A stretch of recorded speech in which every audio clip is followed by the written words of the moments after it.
1. Gaslighting. Luz de gas. Cuando la realidad deja de ser tuya. ¿Qué ocurre si alguien te repite una y otra vez que estás perdiendo la cordura? Al principio lo rechazas. Sabes quién eres. Confías en tu mente, pero con el tiempo algo empieza a cambiar. ¿Y si realmente eres una persona difícil? ¿Y si sí exageras? ¿Y si no eres tan racional como creías? Si la duda se filtra lo suficiente, podrías empezar a considerar lo impensable, que tal vez tengan razón. Eso es el gaslighting, una forma de manipulación psicológica tan sutil como devastadora. No se trata solo de mentir, es más profundo. Es reescribir la verdad, borrar tu percepción y reemplazarla con una versión conveniente para el manipulador. Y lo más aterrador, cuando finalmente te das cuenta de lo que está ocurriendo, si es que lo haces, ya estás atrapado. El término viene de una película de 1944, Gaslight, donde un marido convence poco a poco a su esposa de que está perdiendo la razón. Atenúa las luces de la casa y cuando ella lo nota, él lo niega, una y otra vez.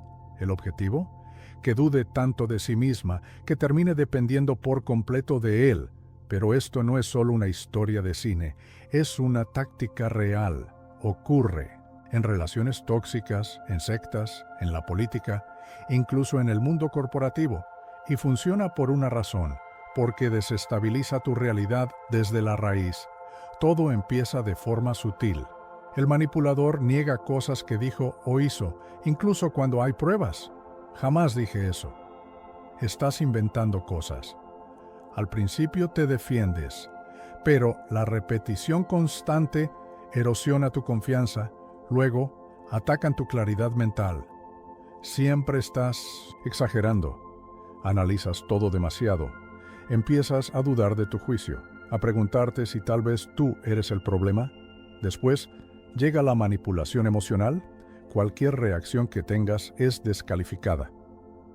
¿Por qué eres tan sensible? Siempre haces un drama por todo. El objetivo, que cuestiones tu derecho a sentir lo que sientes. Poco a poco comienzas a disculparte por emociones que no deberías justificar. Y finalmente, el aislamiento. El gaslighter no quiere que escuches otras voces, así que te aleja de tus amigos, de tu familia. Te están metiendo ideas raras. Nadie te entiende como yo. Y sin darte cuenta, él o ella se convierte en la única autoridad sobre lo que es real y lo que no. En ese punto, ya no necesitan manipularte. Lo haces tú solo. Dejas de cuestionarlos. Silencias tus propias dudas antes de que puedan surgir. Aceptas su versión de los hechos, no porque estés de acuerdo, sino porque tu mente ya no confía en sí misma para oponerse. El gaslighting da miedo, porque no solo distorsiona tus pensamientos, borra tu identidad, te obliga a abandonar quién eras y entregar el control, sin siquiera notarlo. Y cuando finalmente logras ver la verdad, si es que alguna vez lo haces escapar, se siente imposible, porque ¿cómo luchas contra algo cuando ya no sabes qué es real? Brainwashing en el mundo actual. Vemos a muchas personas tan profundamente manipuladas que parecen completamente desconectadas de la realidad. Creen en lo increíble, defienden lo indefendible y rechazan incluso las verdades más evidentes. Pero, ¿cómo llega alguien a ese punto? ¿Qué es exactamente el lavado de cerebro y cuáles son los pasos que permiten una transformación tan radical? El lavado de cerebro no es solo un concepto sacado de una novela distópica. Es una de las formas más efectivas y peligrosas de manipulación psicológica en la historia. Y lo más inquietante es que nadie está realmente inmune. Uno de los ejemplos más escalofriantes de la vida real ocurrió en 1978, la masacre de Jonestown. Más de 900 personas, incluyendo niños, murieron tras beber un ponche con cianuro, obedeciendo las órdenes del líder de una secta, Jim Jones. Pero ellos no decidieron seguir a un fanático de un día para otro. Fueron condicionados poco a poco hasta que su pensamiento crítico fue completamente anulado. Realmente creían que estaban tomando decisiones por voluntad propia. Ese es el verdadero poder del lavado de cerebro. No te obliga a cambiar, te hace querer hacerlo. Este proceso sigue un patrón claro, tan efectivo que escapar de él puede sentirse imposible. Todo empieza con el aislamiento. Cuando controlas la información a la que alguien tiene acceso, controlas su percepción de la realidad. Jim Jones lo logró trasladando a sus seguidores a una comunidad remota en Guyana, donde los desconectó del mundo exterior. Pero en la vida cotidiana, esto también ocurre, en burbujas mediáticas, en grupos extremistas, en relaciones tóxicas, donde solo se refuerza una única perspectiva. Cuanto más limitada sea la visión del mundo de una persona, menos cuestionará lo que le rodea. Después viene la desestabilización, un proceso que rompe las defensas mentales a través del agotamiento, el miedo y la confusión. Las sectas lo hacen con sermones interminables, castigos aleatorios y quiebres emocionales. Los gobiernos lo hacen alimentando narrativas de crisis constantes, haciéndote sentir que el mundo es demasiado caótico para entenderlo sin su guía. Cuanto más agotada mentalmente está una persona, más necesita al manipulador para interpretar la realidad por ella. Luego viene el adoctrinamiento. Aquí se implantan nuevas creencias utilizando ciclos de recompensa y castigo. Si te conformas, te elogian. Si dudas, te castigan. En una secta, cuestionar al líder puede significar ser exiliado. En la vida real, cuestionar ciertas ideologías puede llevarte al aislamiento social. Con el tiempo, este condicionamiento reconfigura el cerebro y esas nuevas creencias impuestas comienzan a sentirse naturales, incluso inevitables. Y finalmente, llega el refuerzo. Una vez que el lavado de cerebro se completa, la nueva identidad se sostiene constantemente mediante rituales, pensamiento grupal y lealtades basadas en la identidad. Las personas dejan de cuestionar porque sus creencias ya no son solo ideas. Se han convertido en parte de quienes son.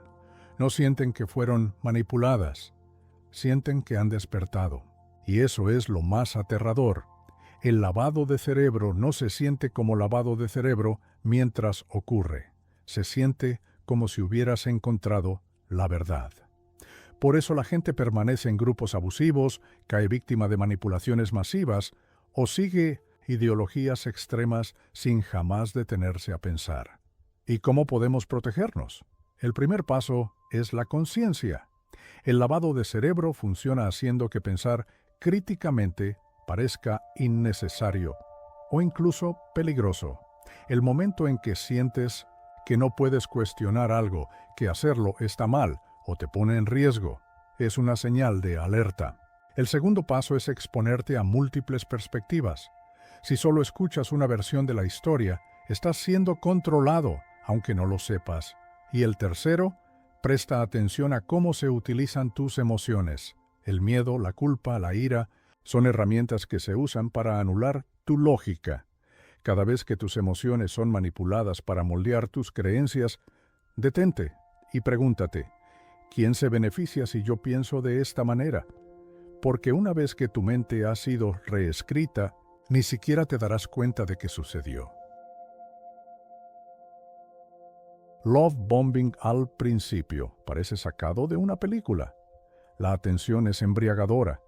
El afecto, abrumador. Sientes que por fin encontraste a alguien que te ve de verdad. Alguien que te lanza elogios constantes, que te escribe sin parar, que te dice que eres especial, que nunca ha conocido a nadie como tú. Es intenso, emocionante, casi demasiado perfecto, y lo es porque no es real. Esto es love bombing, una táctica psicológica diseñada no para amar, sino para atrapar. No se trata de afecto genuino, sino de una ilusión cuidadosamente construida para hacer que alguien se vuelva emocionalmente dependiente, antes de quitarle todo de golpe. Love bombing funciona secuestrando el sistema de recompensa del cerebro.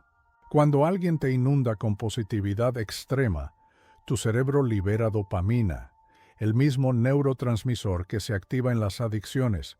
Es un subidón emocional, una euforia que se siente imposible de dejar. Y esa es la trampa. En las relaciones puede verse como regalos extravagantes, una intimidad apresurada o declaraciones intensas de amor tras pocos días de conocerse. En amistades o entornos laborales se presenta como una conexión instantánea, elogios incesantes y una admiración que parece irreal. Pero el verdadero truco no está en el exceso, sino en el cambio repentino, porque una vez que la víctima está enganchada, comienza la retirada. Los mensajes de buenos días desaparecen, la calidez se disipa, los cumplidos se transforman en indiferencia, o peor, en críticas. De repente, esa persona que te hizo sentir único e irreemplazable se aleja sin explicación, dejándote buscando respuestas, preguntándote qué hiciste mal. Y aquí es donde comienza la manipulación más profunda. En vez de reconocer el patrón, la víctima se culpa. Analiza cada conversación, baja sus defensas, se esfuerza más, con la esperanza de recuperar ese afecto que una vez sintió tan real. Persigue el cariño como si fuera algo que debe ganarse, sin darse cuenta de que esa luna de miel jamás fue auténtica.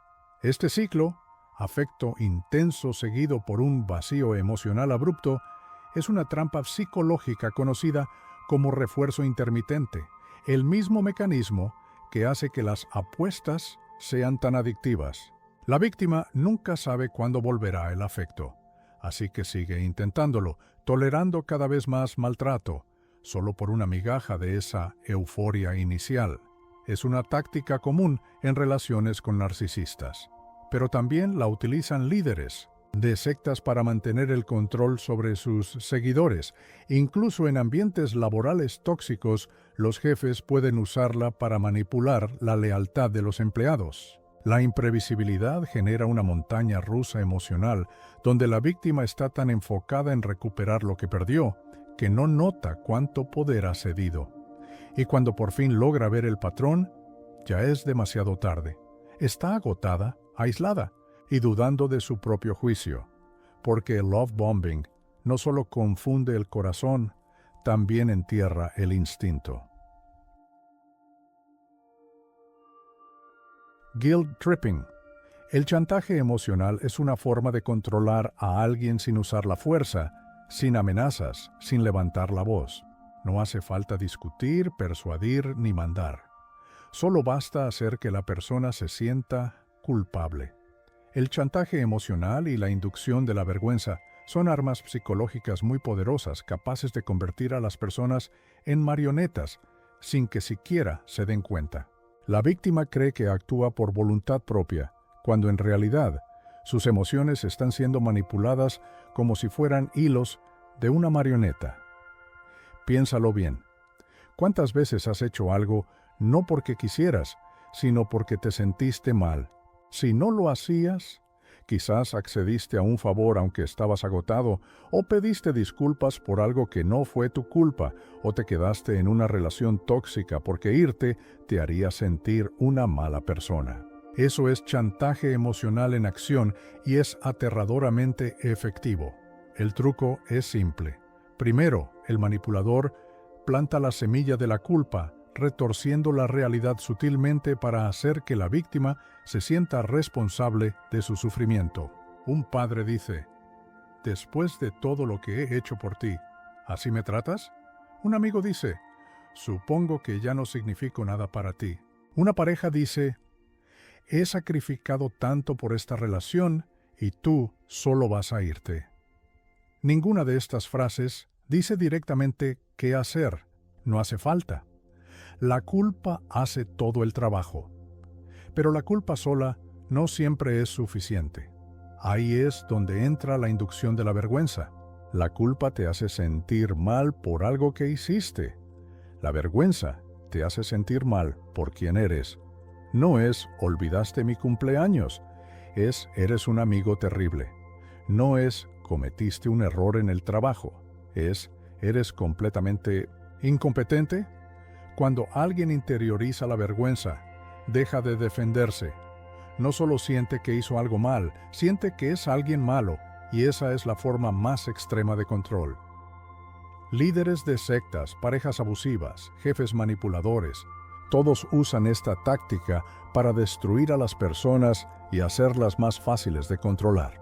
Si logras convencer a alguien de que es defectuoso por naturaleza, que te debe algo y que nunca será lo suficientemente bueno, esa persona pasará la vida intentando demostrar lo contrario, quedándose en situaciones que debería dejar, aceptando cosas que no quiere y buscando una aprobación que jamás llegará. Pero lo más aterrador es que el chantaje emocional no solo viene de los demás. Aprendemos a hacerlo con nosotros mismos. Escuchamos esas voces tantas veces que se convierten en nuestro diálogo interno. No debería decir que no. Debería ser mejor persona. No merezco ser feliz. Y cuando alguien empieza a avergonzarse a sí mismo, la manipulación está completa. Ya no necesita a nadie más para controlarlo. Entonces, ¿cómo romper ese ciclo? El primer paso es reconocer el patrón. Pregúntate, ¿hago esto porque realmente quiero? ¿O porque tengo miedo de que me vean como egoísta, desagradecido o una decepción? ¿Acepto culpas que no son mías? ¿Estoy buscando una aprobación que siempre se aleja un poco más? Cuando empiezas a cuestionar la culpa, le quitas su poder, porque la verdad es que nadie más decide tu valor y en el momento en que dejas de jugar su juego, el hechizo se rompe. Cultivating Dependence, o ARN. Hay una razón por la que líderes de Mishkauchi College, sectas, parejas abusivas y regímenes autoritarios rara vez usan cadenas físicas. No las necesitan. La forma más efectiva de controlar a alguien no es encerrarlo, sino hacerle creer que no puede sobrevivir sin ti. Este es el oscuro arte de la dependencia fabricada, un truco psicológico diseñado para que las personas abandonen voluntariamente su independencia y entreguen el control a otro. Funciona porque apela a algo fundamental, la necesidad humana de conexión.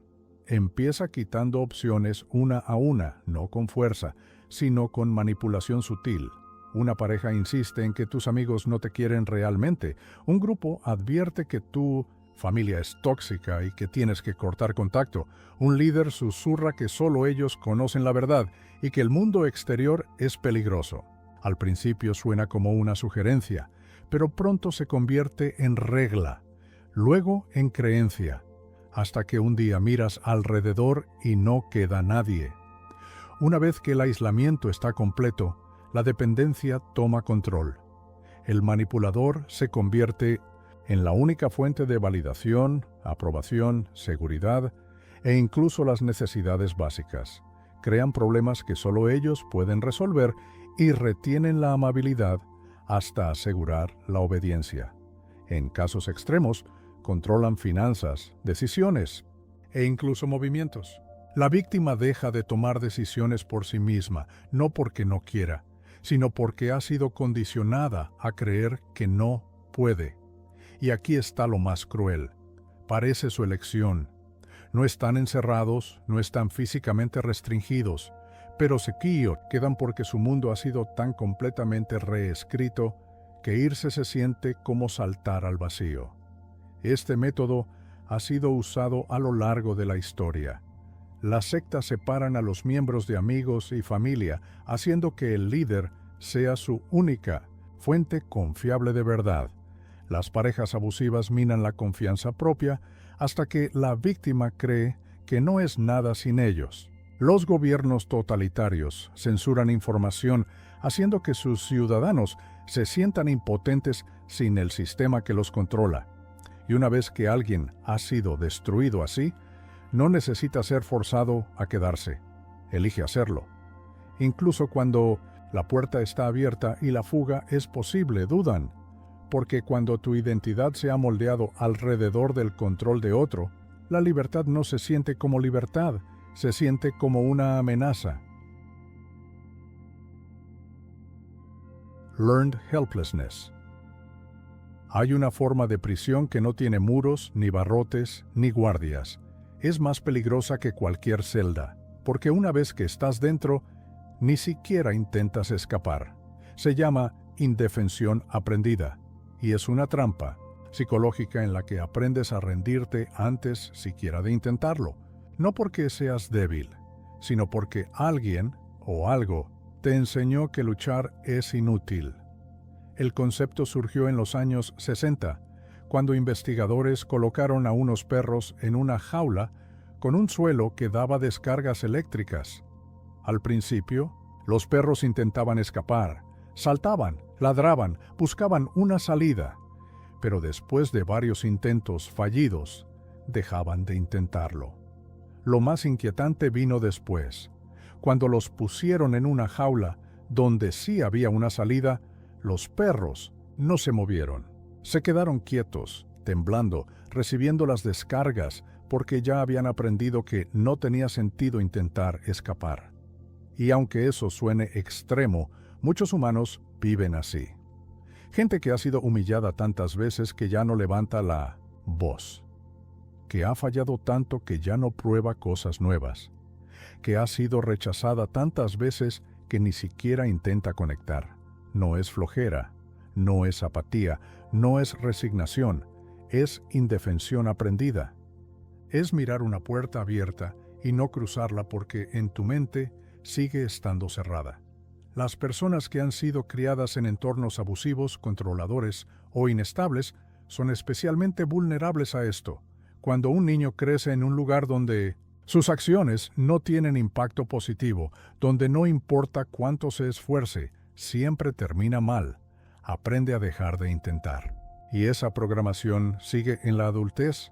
Ante un jefe abusivo, una pareja manipuladora o un sistema injusto, la respuesta no es lucha, es sumisión. No porque no vea que está mal, sino porque cree que no puede cambiarlo. Y aquí está lo más cruel. El mundo ve a esa persona y la juzga. La llama débil, pasiva, conformista. Le dicen, levántate, sal de ahí, haz algo.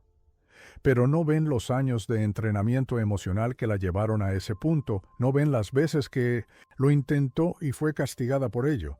No entienden que esa persona no necesita motivación, necesita reaprender que sus acciones sí importan, que sí tiene poder, que sí puede cambiar su realidad.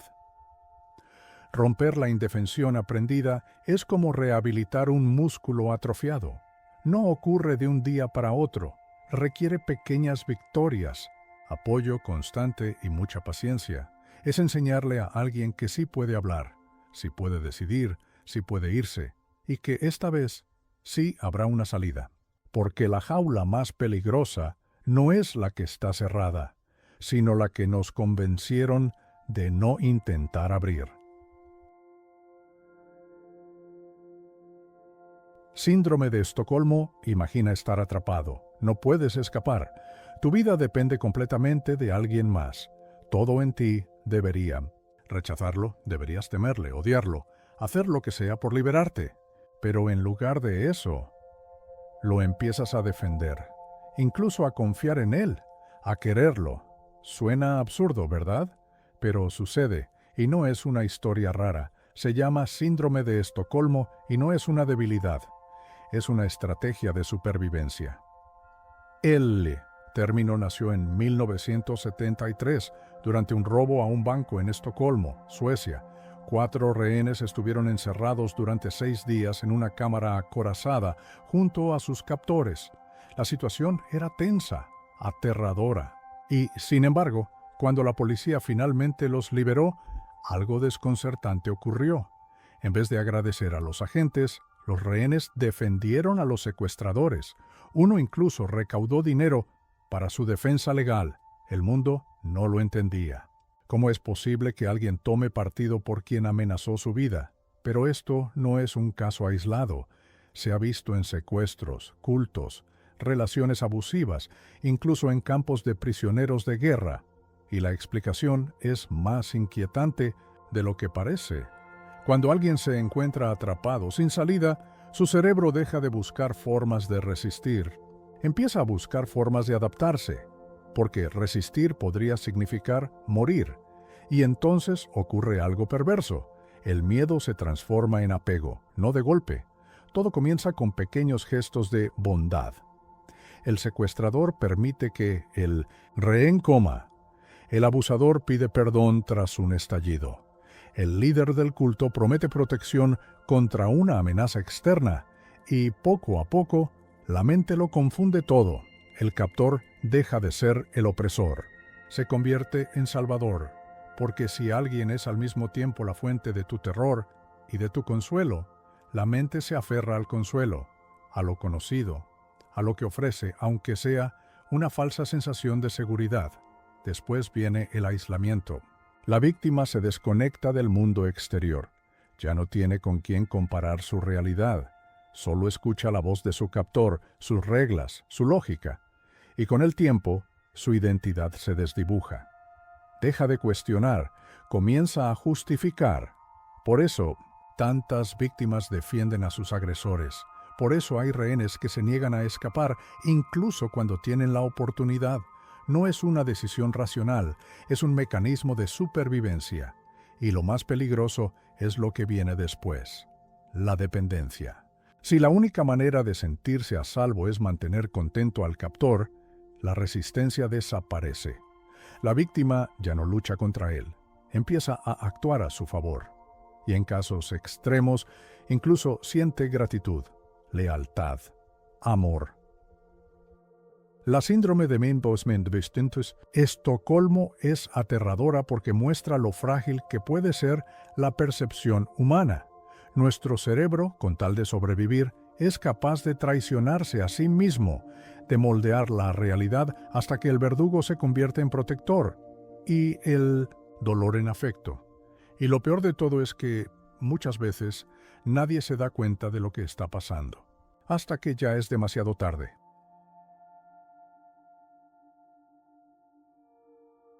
Manipulación de la memoria. ¿Qué pasaría si te dijera que algunos de tus recuerdos, esos que jurarías que viviste tal como los recuerdas, podrían ser completamente falsos? Que alguien, con las palabras adecuadas, podría implantar una experiencia en tu mente, y tú la aceptarías como si fuera parte real de tu pasado. Suena a ciencia ficción, pero es una realidad perturbadora. La memoria no es una cámara que graba fielmente lo que vivimos, es más bien un rompecabezas, reconstruido una y otra vez, cada vez que lo tocamos, y esa fragilidad la convierte en una de las herramientas de manipulación más poderosas que existen. Uno de los experimentos más inquietantes fue llevado a cabo por la psicóloga Elizabeth Loftus. Se conoce como Lost in the Mall. A los participantes se les contaron varias anécdotas de su infancia, algunas verdaderas, otras completamente inventadas. Una de ellas era simple: se habían perdido en un centro comercial cuando eran pequeños. Al principio, ninguno recordaba ese evento. Pero tras repetidas preguntas y sugerencias sutiles, algo extraño ocurrió. Muchos empezaron a recordar detalles. ¿Quién los había encontrado? ¿Qué llevaban puesto? ¿Cómo se habían sentido? Juraban que lo habían vivido, pero nunca pasó. Sus mentes, con la necesidad de llenar los vacíos, construyeron una memoria falsa y la adoptaron como propia. Esto no es solo confusión, es reescritura activa.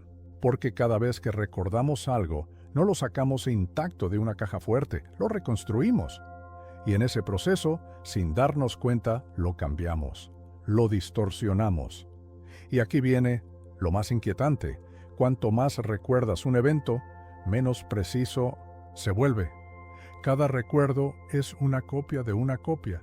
Y si alguien sabe cómo introducir una sugerencia en el momento correcto, puede cambiar tu historia.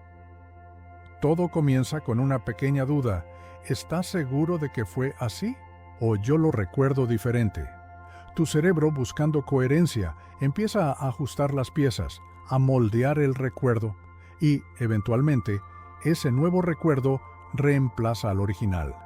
Después viene la validación externa. Si otras personas confirman, Esa versión, aunque también estén equivocadas, tu mente se rinde, porque el cerebro prefiere la certeza colectiva al conflicto individual.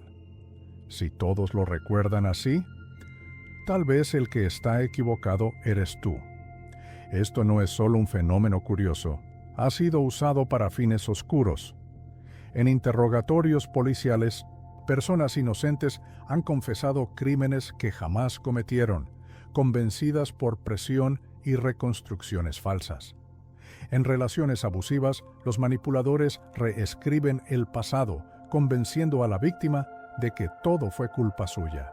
Gobiernos y regímenes han alterado narrativas históricas enteras, cambiando la percepción de generaciones enteras sobre lo que realmente ocurrió.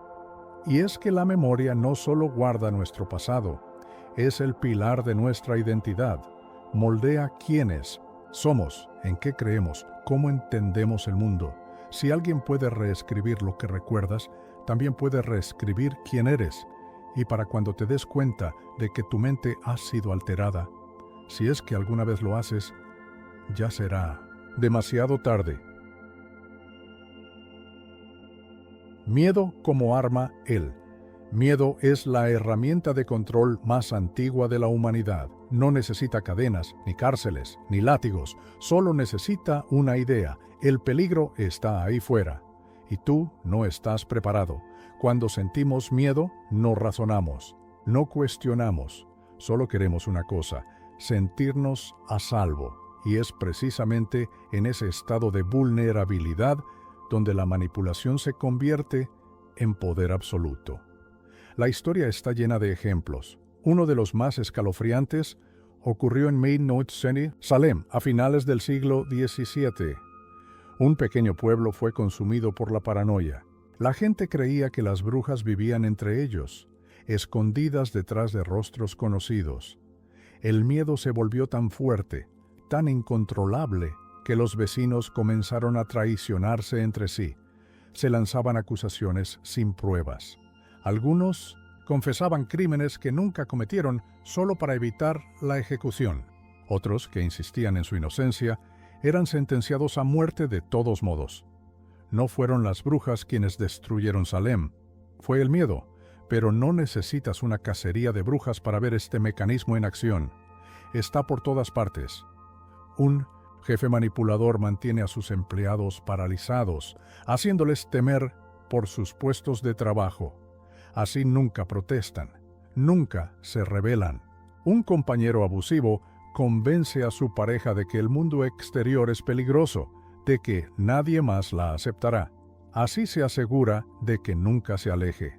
Políticos y medios de comunicación lanzan mensajes constantes. El caos se acerca.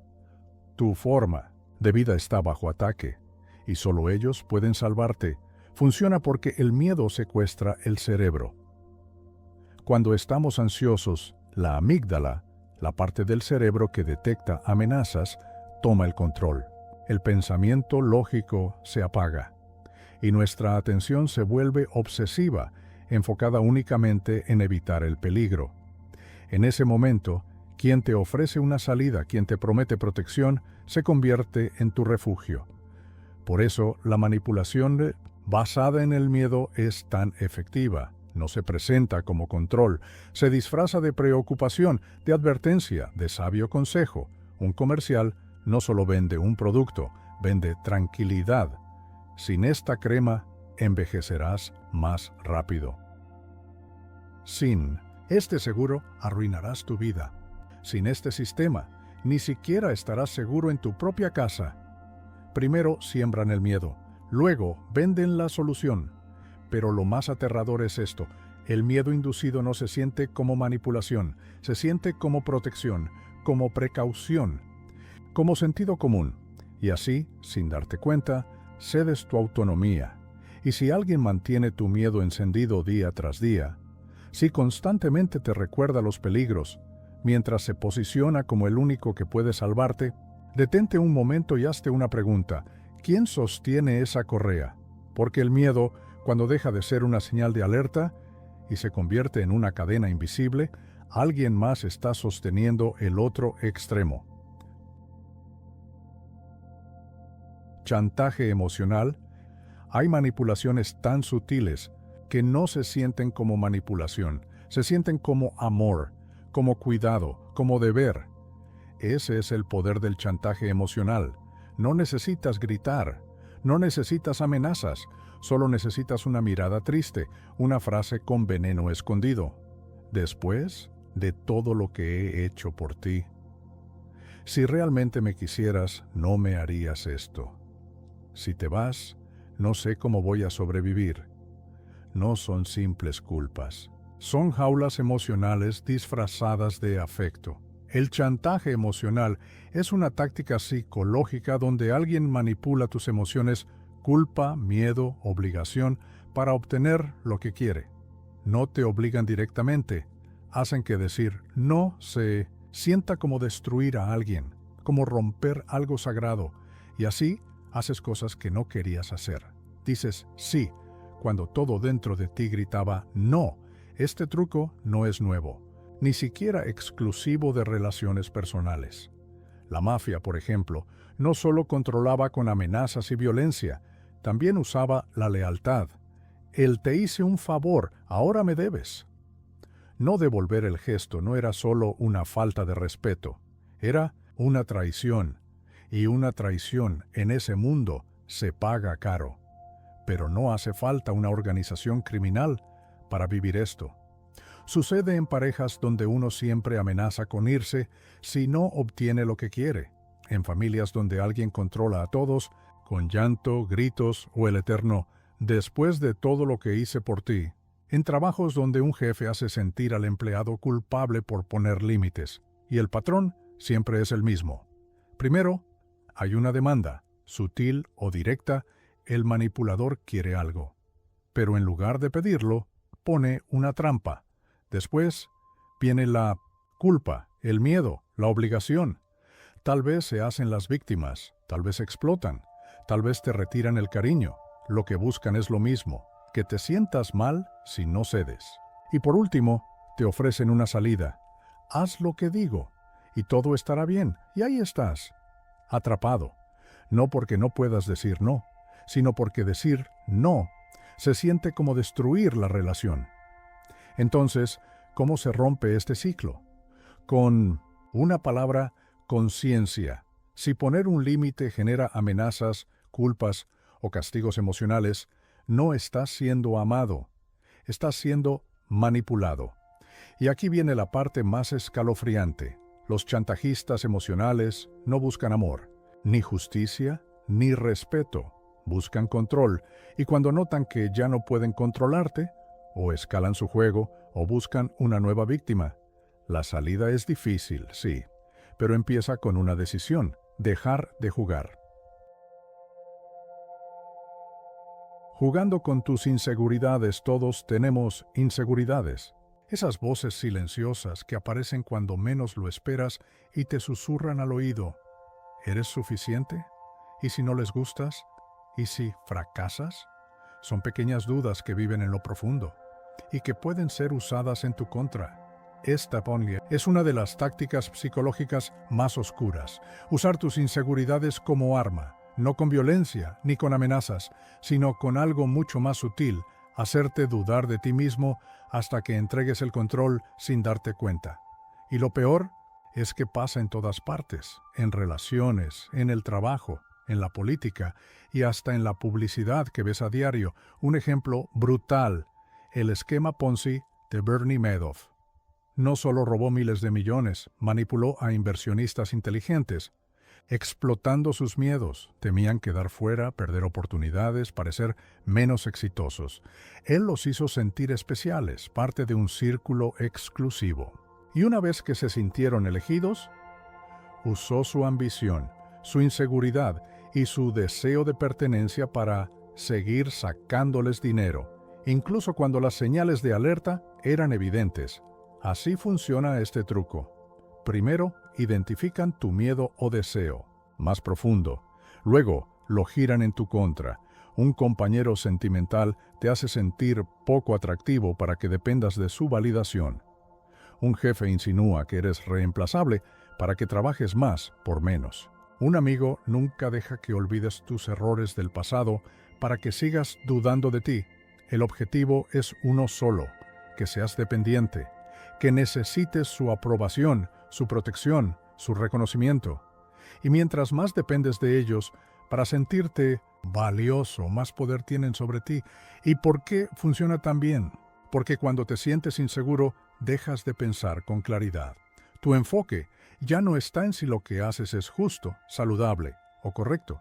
Está en demostrar que vales, en probar que mereces quedarte. Y eso te hace vulnerable. En redes sociales, esto se multiplica. Algoritmos que te muestran vidas perfectas, mientras te sientes estancado. Anuncios que te dicen que estás envejeciendo mal, que te falta éxito, que no eres suficiente, hasta que compras lo que ellos venden. Influencers diseñan cada foto para que creas que tu vida es aburrida en comparación. Empresas crean necesidades que no tenías hasta que ellos te las nombran. Pero esta manipulación no es solo comercial, también es personal. Un padre tóxico que repite que sin él no serías nada. Una amiga que menosprecia tus logros para mantenerte en tu lugar. Una pareja que destruye poco a poco tu autoestima hasta que crees que tenerlos es un privilegio. Con el tiempo, estos ataques desgastan. No ves la manipulación, solo sientes que algo está mal contigo y por eso es tan peligrosa. ¿La salida? Primero, reconoce el patrón. Si alguien te hace sentir pequeño, insuficiente o siempre en deuda emocional, no está ayudándote a crecer, está usándote. Segundo, reconstruye tu seguridad lejos de esa influencia. Mientras más fuerte es tu autoestima, menos poder tiene el manipulador sobre ti. Y por último, recuerda esto, nadie que te quiera de verdad va a usar tus heridas para tenerte bajo control. Porque lo más aterrador de este truco no es que funcione, es que muchas veces no te das cuenta de que te están manipulando hasta que ya te han roto por dentro. Triangulación. Imagina que estás teniendo un conflicto con alguien. Intentas hablar, aclarar las cosas, pero de repente una tercera persona entra en la conversación, no para mediar, no para ayudar, sino para distorsionar lo que se dijo, cambiar la percepción y tomar control del conflicto. Eso es triangulación. Este es uno de los trucos psicológicos más usados por personas manipuladoras. ¿Por qué? Porque divide, porque en lugar de resolver las cosas cara a cara, alguien decide meter a un tercero para cambiar la dinámica a su favor. Y lo más peligroso, muchas veces no lo notas. Un ejemplo, una madre tóxica que quiere controlar a su hija. En lugar de hablar directamente con ella, va con el padre, le exagera lo que pasó, llora, se hace la víctima, y luego el padre confronta a la hija con una historia distorsionada. La hija se siente traicionada, la relación se daña. Resultado, la madre se queda en el centro con más poder. Eso es triangulación. Sucede también en relaciones amorosas. Una pareja crea celos a propósito, habla mal de ti con sus amigos o familiares, o usa a un ex para manipular tus emociones. De pronto, ya no es solo entre ustedes dos. Hay un tercero que opina, que interviene, que toma partido, y tú empiezas a dudar de ti mismo. En ambientes laborales, este juego es aún más común. Un compañero le dice al jefe que tú no estás cumpliendo, que dijiste algo fuera de lugar o que estás desmotivado. El jefe ya te mira diferente y tú no entiendes qué pasó, porque nunca hubo una conversación directa, solo hubo triangulación. ¿Y por qué lo hacen? Porque así evitan la confrontación directa, porque si tú y la otra persona hablan honestamente, pueden llegar a la verdad. Pero si alguien más mete ruido en el medio, controla la narrativa, divide para reinar. La triangulación también sirve para sembrar dudas, para que no sepas en quién confiar, para que creas que todos están contra ti. Así, la única persona que parece estar de tu lado es precisamente quien causó el problema.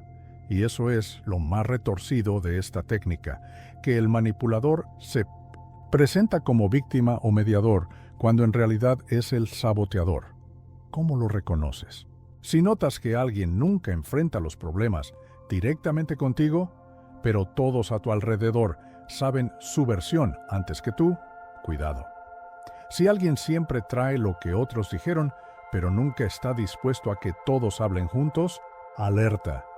Y si te sientes constantemente confundido, con dudas sobre lo que realmente pasó, con relaciones rotas sin entender por qué, probablemente estás siendo triangulado. La solución no es fácil, pero sí clara. Saca a los terceros del medio. Habla directo. Pregunta. Aclara. No permitas que alguien más decida por ti qué pensar de otra persona. Y sobre todo, no participes del juego. No seas tú quien lleve y traiga lo que otros dijeron. La triangulación solo funciona si todos juegan. Recuerda, quien realmente quiere resolver, lo hace cara a cara. Quien quiere controlar, mete a un tercero. Public shaming, la humillación pública. La humillación pública ha sido, durante siglos, una de las herramientas más efectivas de control. Puede despojar a una persona de su dignidad, aislarla de su comunidad y convertirla en una advertencia viviente. Ya sea un pueblo medieval reuniéndose para burlarse de un prisionero en la plaza, o una turba en redes sociales destruyendo la reputación de alguien, la psicología detrás sigue siendo la misma. La humillación pública no solo busca castigar, busca romperte, que te destruyas tanto por dentro que termines aceptando tu propia aniquilación. Uno de los ejemplos más conocidos, los juicios de brujas en Salem, en 1692. Personas inocentes, en su mayoría mujeres, fueron arrastradas al ojo público, acusadas de brujería, obligadas a confesar bajo presión extrema. No había pruebas, solo miedo, histeria y el poder desmedido de la condena colectiva. Una vez que alguien era señalado, su destino ya estaba sellado, porque cuando se forma una multitud, la razón desaparece. ¿Pero por qué funciona tan bien la humillación pública? La respuesta está en uno de nuestros miedos más primitivos, el rechazo social. Los seres humanos estamos hechos para conectar, para vivir en grupo. Ser expulsado de ese grupo, en tiempos antiguos, era una sentencia de muerte. Y aunque hoy no nos exilien físicamente, la humillación pública activa el mismo terror biológico, el miedo a estar solo, despreciado e impotente. Y esto no solo ocurre en redes sociales o con figuras públicas, está en todas partes, en oficinas, cuando un jefe ridiculiza a un empleado frente a todos, en aulas, cuando un alumno es avergonzado por cometer un error, en relaciones, cuando una pareja humilla a la otra delante de sus amigos. No es una simple burla, es una jugada de poder. Está diseñada para hacerte sentir pequeño, débil y dependiente de quien te avergonzó. Y aquí es donde la trampa psicológica se profundiza. Muchas víctimas, después de ser humilladas, buscan la aprobación de su agresor. En vez de alejarse, intentan reparar la relación, recuperar aceptación, lo que las hace aún más vulnerables a nuevas manipulaciones. Y con las redes sociales, todo se ha multiplicado. Un error, una frase mal interpretada, un chiste fuera de contexto. Y en cuestión de horas, miles de desconocidos se convierten en jueces, jurados y verdugos. Cuanto más grande la multitud, menos responsabilidad siente cada individuo. Se convierte en un frenesí de indignación. Y una vez que alguien ha sido marcado como el malo, la red rara vez perdona. Pero lo más inquietante es esto. La humillación pública no solo sirve para castigar al individuo, sino para controlar a los demás. Cuando alguien es avergonzado, frente al grupo, el mensaje queda claro. Salte de la línea y tú podrías ser el siguiente. Así se refuerzan normas sociales. No porque sean justas, sino porque el miedo a la humillación es más fuerte que la voluntad de resistir. Entonces, ¿cómo protegerte? Primero, reconociendo su propósito.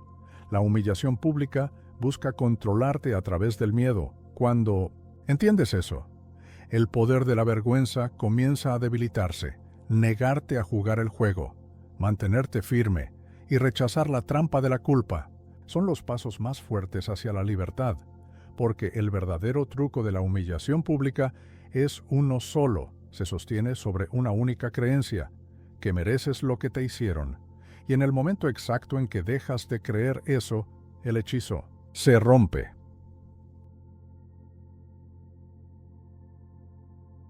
Hoovering, el engaño del regreso. El hoovering es uno de los trucos más engañosos de la manipulación psicológica. No se manifiesta con enojo ni amenazas. No te empuja a alejarte, sino que te jala de vuelta justo cuando estás a punto de liberarte. Eso es el hoovering, una táctica diseñada para absorberte otra vez en un ciclo tóxico, justo cuando crees que todo terminó. El término viene de la aspiradora Hoover, porque eso es exactamente lo que hace esta manipulación, te succiona para que no puedas escapar. Este método es común en narcisistas, abusadores emocionales y manipuladores que no soportan perder el control, y funciona porque se alimenta de la esperanza de que esta vez las cosas serán diferentes. Un ejemplo clásico es Charles Manson y sus seguidores, cuando los miembros de su familia intentaban irse. Manson no siempre usaba amenazas, los atraía con afecto, validación y un falso sentido de pertenencia. Los hacía sentir especiales, insustituibles, y los convencía de que el mundo exterior nunca los entendería como él. No solo buscaba que volvieran, quería que renunciaran voluntariamente al control una vez más. Pero, ¿cómo funciona exactamente el hoovering? No es una sola estrategia, sino varias combinadas. El amor bomb. El manipulador te inunda repentinamente con cariño. Dice que ha cambiado, recuerda tus canciones favoritas, manda mensajes nostálgicos, rememora los buenos momentos. Se convierte en la persona que siempre quisiste que fuera, pero solo el tiempo suficiente para atraparte otra vez. El Hoover de la lástima. Si el amor no funciona, aparece la culpa. Dicen que están sufriendo, que están deprimidos, enfermos o pasando por una crisis. Te hacen sentir responsable de su dolor. No te piden que vuelvas abiertamente, pero te hacen sentir mal si no lo haces. El Hoover de la ira, y si la culpa tampoco sirve, estallan en rabia. Te culpan, te llaman insensible, intentan hacerte sentir celoso publicándolos felices que están sin ti, pero no quieren seguir adelante. Solo buscan provocar alguna reacción, cualquier reacción, para mantenerte emocionalmente enganchado. ¿Y por qué funciona? El cerebro humano busca cerrar ciclos. Cada momento de bondad te hace olvidar la crueldad. Cada momento de crueldad te hace anhelar la bondad otra vez. No es una manipulación aislada, sino un patrón, un ciclo de empujar y tirar para que nunca puedas soltarte del todo. ¿Cómo protegerte?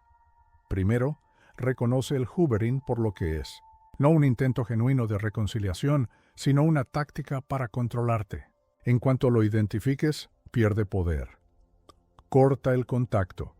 Rompe los lazos. No respondas, ni siquiera para explicar. El hoovering solo funciona cuando hay respuesta. Sin respuesta, el manipulador pierde el control, porque irse es difícil, pero quedarse atrapado en el ciclo es el verdadero peligro, y la única forma de ganar, no jugar el juego. Cognitive dissonance. Disonancia cognitiva. La disonancia cognitiva es ese fenómeno donde las personas defienden algo, aunque esté mal, aunque les haga daño, aunque la realidad les grite que paren.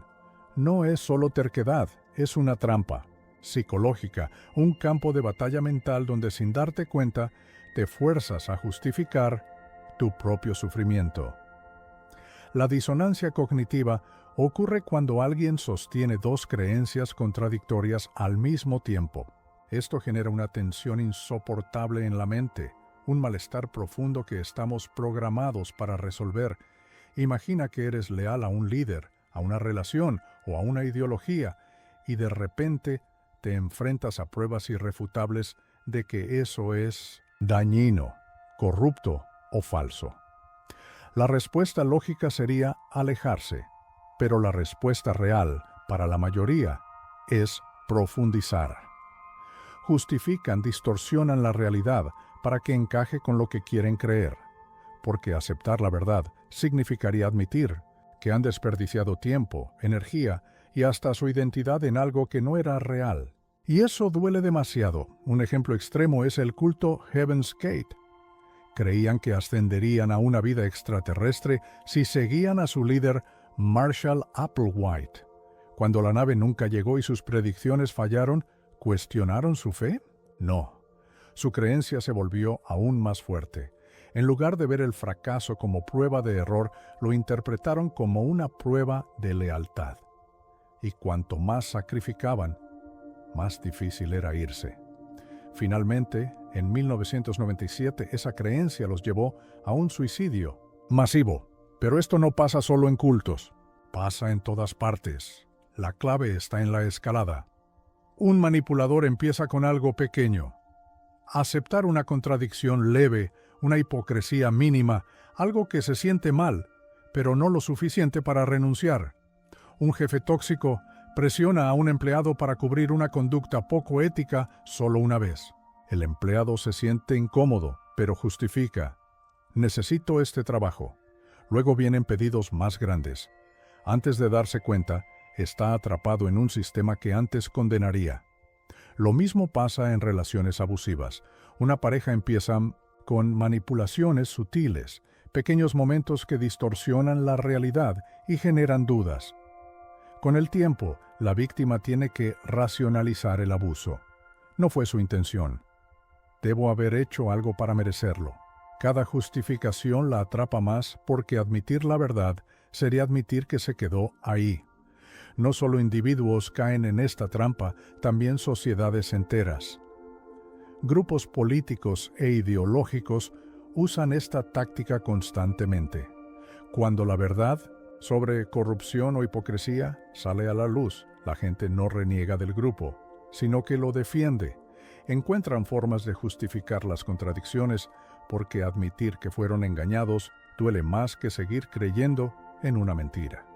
¿Cómo liberarte? Primero reconoce cuando tu mente está resistiendo la realidad.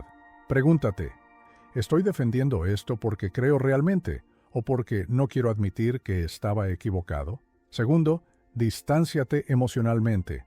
El apego nubla el juicio. Da un paso atrás y examina los hechos sin el peso de tu inversión emocional.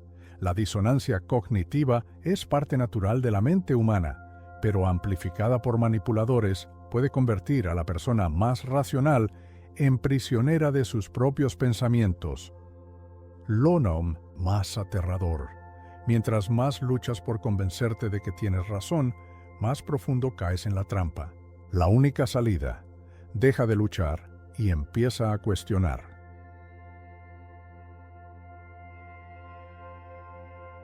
Exploiting Mirror Neurons. Explotando las neuronas. Espejo. Las neuronas espejo son células especiales en el cerebro que se activan no solo cuando actúas, sino también cuando ves a alguien más actuar. Son la base de la empatía, el vínculo social y la influencia. Por eso bostezas cuando alguien más bosteza o sonríes cuando otra persona sonríe. Tu cerebro no solo observa, está reflejando. Este instinto fortalece la conexión humana, pero también puede ser usado en tu contra de formas que ni imaginas. Uno de los ejemplos más infames es el ascenso de Adolf Hitler. Él no solo daba discursos, sino que reflejaba las emociones de su audiencia, sus miedos, frustraciones y esperanzas. Sus palabras eran un ciclo de retroalimentación emocional amplificado por la respuesta del público. No convencía con lógica, sino con sentimientos. Y cuando la emoción domina, el pensamiento crítico se apaga. Pero no hace falta una multitud para que funcione. Vendedores, políticos, líderes de culto y estafadores usan este mecanismo todo el tiempo. Un manipulador copia sutilmente tu postura, tono y gestos para que te sientas cómodo. Tu cerebro registra esa similitud y asume, esta persona es como yo, puedo confiar en ella. Por eso, un buen estafador puede hacerte contar secretos en minutos. No solo escucha, te refleja a ti mismo. Este truco va más allá. El reflejo puede crear atracción y lealtad. Estudios muestran que cuando alguien imita tu lenguaje corporal, te gusta más, confías más y estás más dispuesto a aceptar sus ideas, incluso si lo acabas de conocer. Así empiezan muchas relaciones tóxicas. Un abusador puede empezar reflejando la personalidad, intereses y valores de su víctima, creando una ilusión de compatibilidad perfecta. Pero cuando el vínculo se establece, la manipulación cambia, ya no refleja, controla. Sabe que su víctima está demasiado emocionalmente invertida para irse, y esto no solo pasa con personas, también está en los sistemas que usamos cada día. Los algoritmos de las redes sociales actúan como neuronas espejo digitales. ¿Has notado cómo las plataformas te muestran contenido que refuerza tus creencias? No es casualidad. El algoritmo refleja lo que ya piensas y sientes, fortaleciendo tus sesgos y filtrando lo que los desafía. Con el tiempo, esto crea cámaras de eco, polarización y dificulta ver otras perspectivas. ¿Cómo protegerte? Primero, reconoce cuando alguien te está reflejando demasiado. Si alguien copia tus gestos o emociones de forma muy exacta, detente y cuestiona sus intenciones. Segundo, rompe el patrón. Cambia tu postura, cambia el tema o introduce una idea inesperada. Una persona genuina fluye con la conversación. Un manipulador se quiebra porque depende de la previsibilidad para controlar. Las neuronas espejo nos hacen humanos, nos ayudan a conectar, a aprender y empatizar. Pero, en manos equivocadas, son armas que usan tu instinto contra ti. Y lo más aterrador, cuando lo hacen bien, ni siquiera te das cuenta. Exploiting empathy, explotando la empatía. La mayoría de las personas ven la empatía como una fortaleza, la base de la confianza, la conexión y la bondad humana, pero en las manos equivocadas es un arma poderosa que puede ser distorsionada y usada para controlar. Los manipuladores más peligrosos no fuerzan a sus víctimas a someterse, las hacen sentir que están eligiendo hacerlo. Un ejemplo perturbador de empatía utilizada como arma es el síndrome de Munchausen por poder. Aquí, un cuidador fabrica o induce enfermedades en alguien bajo su cuidado, usualmente un niño, convenciéndolo de que está enfermo. La víctima sufre dolor real, se vuelve completamente dependiente y nunca cuestiona al que la lastima porque cree que está siendo ayudada. Mientras tanto, el abusador disfruta la simpatía, la atención y el control que provienen de ser visto como un cuidador dedicado. Así es como los manipuladores atrapan a las personas usando su propia compasión en su contra. El truco es simple: crear un problema que haga que alguien se sienta responsable y luego presentarse como la única solución. Esto comienza con declaraciones sutiles de culpa como «eres el único que me entiende» o «si te vas, no sé qué haré». El objetivo es hacer que la persona se sienta irreemplazable, mientras se erosiona lentamente su autonomía. Si alguien resiste, ahí es donde entra la fatiga por compasión. El manipulador aumenta las demandas emocionales, abrumando a las víctimas, hasta que se derrumba por el agotamiento. En algún punto, ceder parece más fácil que resistir. Esta técnica está en todas partes. Los cultos convencen a sus seguidores de abandonar sus vidas por un propósito superior, presentando la duda como egoísmo. Las relaciones tóxicas atrapan a una pareja en ciclos interminables de lástima y culpa, obligándola a quedarse. Los estafadores se hacen pasar por víctimas enviando mensajes desesperados que te hacen sentir que eres la única persona que puede ayudar. Y lo más aterrador, cuanto más empático eres, más fácil es manipularte, porque cuando tu compasión se convierte en obligación, dejas de ver la trampa y empiezas a justificar las cadenas. Creating a sense of obligation. Creando un sentido de obligación, un pequeño favor puede parecer inofensivo, incluso considerado. Alguien te compra el almuerzo y la próxima vez sientes una necesidad tácita de devolver el gesto. Un amigo te ayuda a mudarte y de repente dudas cuando te pide un favor, aunque te sea inconveniente. No es algo impuesto ni exigido, pero el peso de la obligación persiste. Este instinto, la necesidad de corresponder, la amabilidad, es natural. Mantiene la amistad, construye confianza y equilibra las relaciones sociales. Pero cuando se usa como herramienta de control, se convierte en otra cosa. En los años 70, miembros del movimiento Hare Krishna repartían flores en aeropuertos a desconocidos, sin condiciones, sin expectativas, solo un regalo, pero momentos después pedían una donación, y la mayoría, incluso quienes no querían la flor, daba dinero. No porque tuvieran que, sino porque sentían que debían. Así funciona el principio de reciprocidad. No exige, pero hace que decir no parezca incorrecto. Comienza con cosas pequeñas, un cumplido, un favor, una mano amiga, hasta que el sentido de deuda crece. Y cuando alguien cobra esa deuda, rechazarlo se siente como romper un contrato tácito. En relaciones personales, esta obligación puede convertirse en manipulación silenciosa. Una pareja que te colma de regalos y atención y luego te recuerda cuánto ha hecho por ti cuando necesita algo a cambio. Un amigo que siempre fue generoso de pronto te hace sentir culpable por no estar tan disponible como él quiere. El balance cambia y lo que parecía amabilidad se vuelve algo difícil de rechazar. Esta táctica va más allá de lo personal. Las empresas dan muestras gratis porque saben que después es más probable que compres. Las organizaciones benéficas envían pequeños regalos antes de pedir donaciones, haciendo más difícil ignorar la solicitud. Los estafadores fingen ayudar para luego pedir algo, asegurándose de que sientas la obligación de devolver el favor. Y el peso de esa obligación no es fácil de sacudir.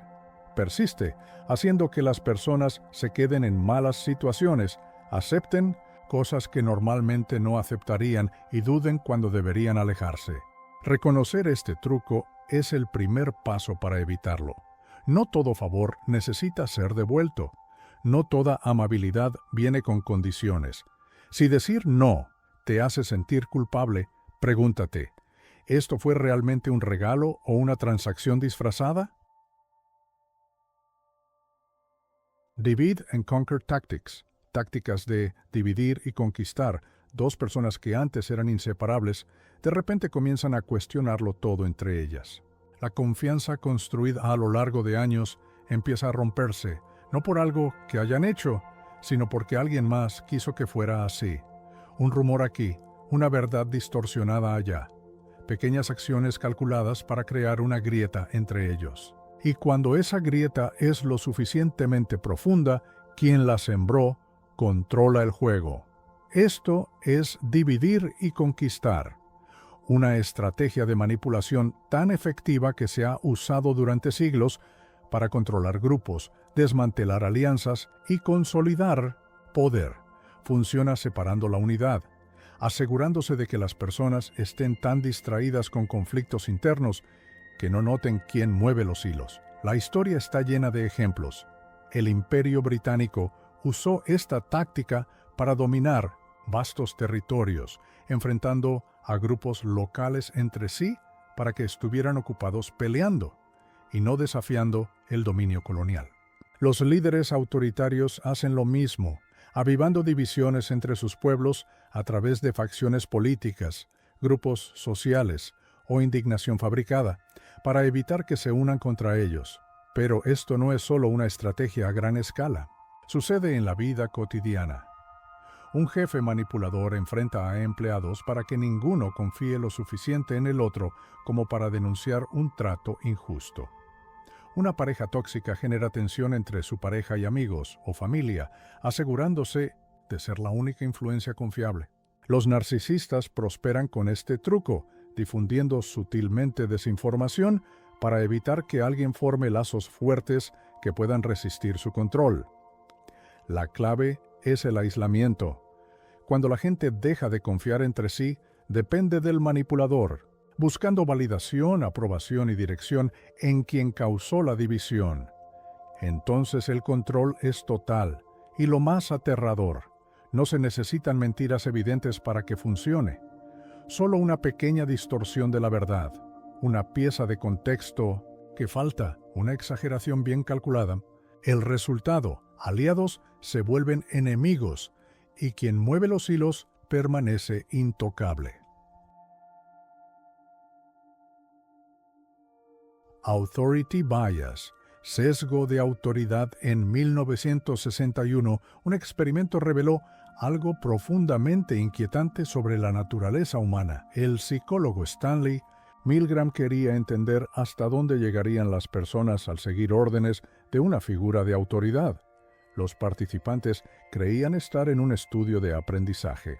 Su tarea: administrar descargas eléctricas a otra persona cada vez que respondía mal una pregunta. Con cada error, las descargas aumentaban en intensidad, desde una molestia leve hasta un dolor insoportable. La persona que recibía las descargas gritaba, suplicaba e incluso callaba. Pero aquí está el truco: no eran reales, eran actores fingiendo sufrir. Sin embargo, la mayoría siguió presionando el botón. Vacilaron, mostraron incomodidad, pero cuando el hombre con bata blanca les dijo que continuaran, lo hicieron. 2/3 siguieron las instrucciones hasta el final, administrando lo que creían eran descargas potencialmente letales, solo porque una autoridad se los ordenaba. Esto es el sesgo de autoridad, nuestra tendencia instintiva a confiar y obedecer a quienes vemos como poderosos, conocedores o encargados.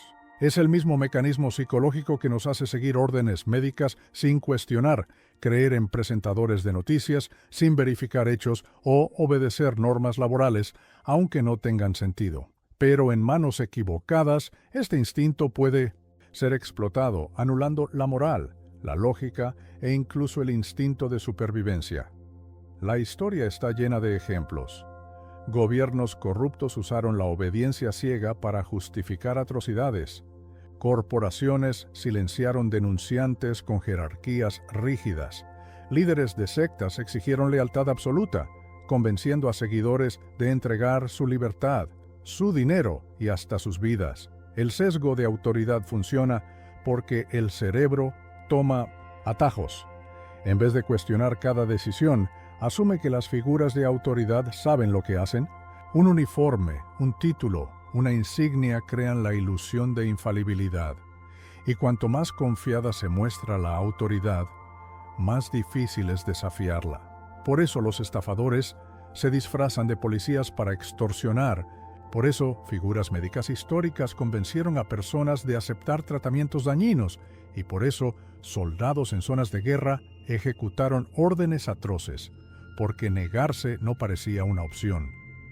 El efecto se vuelve más fuerte cuando la obediencia se combina con el miedo.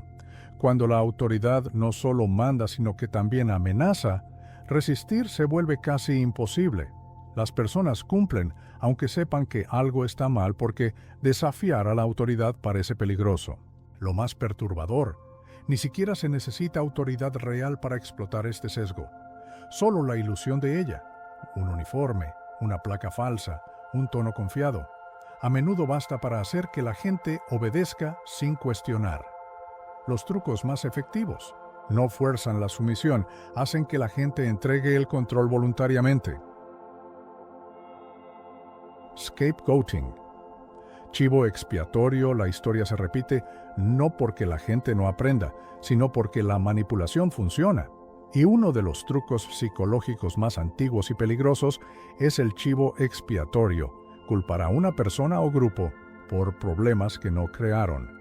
Es una táctica tan poderosa que ha alimentado cacerías de brujas, derrocado gobiernos y destruido incontables vidas. Un ejemplo perfecto, los juicios de Salem a finales del siglo XVII. La paranoia se apoderó de la colonia de la Bahía de Massachusetts. Enfermedades extrañas, malas cosechas, tensiones crecientes. La gente necesitaba respuestas y en lugar de enfrentar la complejidad de la realidad, eligió una conclusión simple y escalofriante: la brujería. Docenas de personas, principalmente mujeres, fueron acusadas sin casi ninguna evidencia. Vecinos traicionaron a vecinos, siguieron ejecuciones, y aún así, el verdadero problema, el miedo y la inestabilidad latentes, permaneció sin ser abordado. Porque culpar no busca la verdad, busca controlar la narrativa. ¿Por qué funciona tan bien? Porque la gente anhela respuestas simples a problemas complejos. Cuando algo va mal en una familia, un trabajo o un país, es más fácil creer que hay un solo villano. Demitir que los problemas son complicados y no tienen una explicación sencilla es incómodo. La culpa trae alivio. Da la ilusión de entender, aunque sea falsa. Y este truco no está solo en los libros de historia. La versión pequeña y diaria también existe. Una pareja infiel acusa a su cónyuge de paranoia. Un político corrupto culpa a los medios de su caída. Un CEO que fracasa responsabiliza a empleados perezosos. Es un juego de manos psicológico, desviando la atención para que el verdadero problema quede oculto. Cuanto más se usa, más difícil es ver la verdad. El chivo expiatorio se convierte en la distracción, las causas reales permanecen intactas y la gente se aferra tanto a su culpa que rechaza cualquier evidencia que la contradiga. Así se han perseguido grupos enteros a lo largo de la historia, no por lo que hicieron, sino porque alguien necesitaba un villano. ¿Cómo evitar caer en esta trampa? Mira más allá de lo obvio. Si un problema se reduce a un solo enemigo, pregúntate: ¿quién se beneficia con esto? ¿Qué se está ignorando mientras todos miran al chivo expiatorio? Y lo más importante, ¿estás siendo manipulado para creer una mentira fácil en lugar de una verdad difícil? Porque la forma más efectiva de control no es la fuerza, es el miedo. Y cuando ese miedo tiene un rostro, un nombre, un chivo expiatorio, se convierte en el arma perfecta.